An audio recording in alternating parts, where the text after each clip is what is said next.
अय्यूब अध्याय 12। तब अय्यूब ने कहा, निसंदेह मनुष्य तो तुम ही हो, और जब तुम मरोगे तब बुद्धि भी जाती रहेगी। परंतु तुम्हारी न्याय मुझ में भी समझ है। मैं तुम लोगों से कुछ नीचा नहीं हूँ। कौन ऐसा है जो ऐसी बातें ना जानता हो। मैं परमेश्वर से प्रार्थना करता था और वह मेरी सुन लिया करता था। परंतु अब मेरे पड़ोसी मुझ पर हंसते हैं। जो धर्मी और खरा मनुष्य है वह हंसी का कारण हो गया है। दुखी लोग तो सुखियों की समझ में तुच्छ जाने जाते हैं, और जिनके पांव फिसला चाहते हैं उनका अपमान अवश्य ही होता है।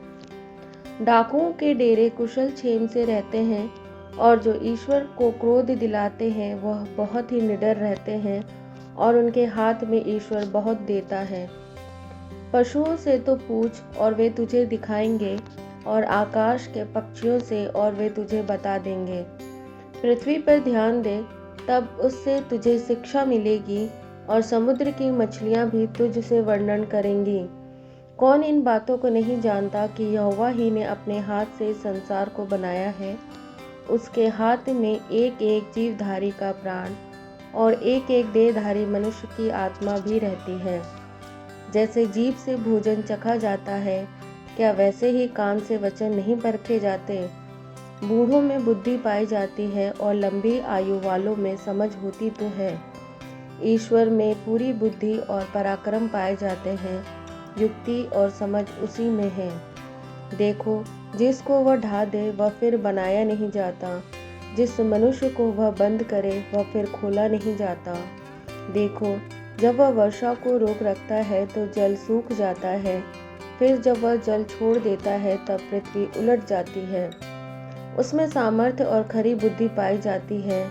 धोखा देने वाला और धोखा खाने वाला दोनों उसी के हैं। वह मंत्रियों को लूटकर बंधुआई में ले जाता और न्यायियों को मूर्ख बना देता है। वह राजाओं का अधिकार तोड़ देता है और उनकी कमर पर बंधन बंधवाता है। वह याजकों को लूटकर बंधुआई में ले जाता और सामर्थियों को उलट देता है। वह विश्वास योग्य पुरुषों से बोलने और शक्ति और पुरनियों से विवेक की शक्ति हर लेता है। वह हाकिमों को अपमान से लादता है और बलवानों के हाथ ढीले कर देता है।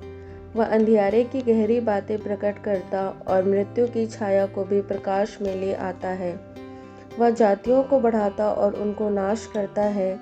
वह उनको फैलाता और बंधुआई में ले जाता है। वह पृथ्वी के मुख्य लोगों की बुद्धि उड़ा देता और उनमें निर्जन स्थानों में, जहाँ रास्ता नहीं है, भटकाता है। वे बिन उजियाले के अंधेरे में टटोलते फिरते हैं, और वह उन्हें ऐसा बना देता है कि वे मतवाले की नाई डगमगाते हुए चलते हैं।